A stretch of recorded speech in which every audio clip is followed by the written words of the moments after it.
दीर्घ 24 वर्षर शासन थिला तार परिवर्तन होईछि एवं लोक माने जो आशा एवं आकांक्षा एवं ओडिशार विकास पई जेबड़ी भाव में भारतीय जनता पार्टी प्रति आस्था प्रकट करिसंती।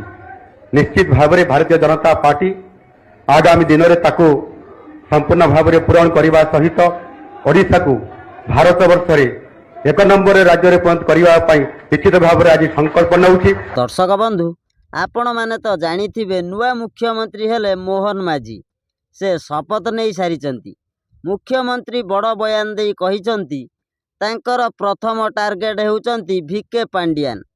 पांडियान को विषय से कौन कौन कहिसंती सबु किछि टेक्निक आपण माने जानि परिबे।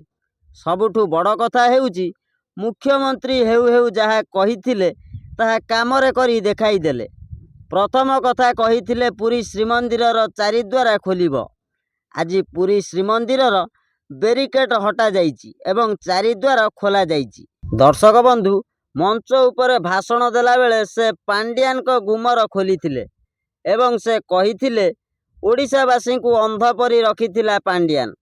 पांडियान को मीठा मीठा कथारे ओडिशावासी विश्वास करि जाउथिले, किछि भी जानि पारु नथिले। हेले मोहन माझी को नुआ मुख्यमंत्री हेला परे जनता को आखि खोली जाइछि।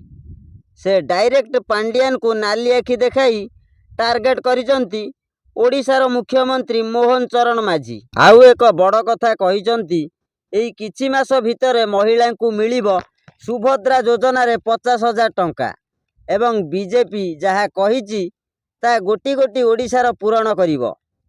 हाँ दर्शक बंधु एभली कही लोक मानकर हृदय जीतिछंती मोहन चरण माझी। दर्शक बंधु सूचना आज पई एतिकी। नमस्कार।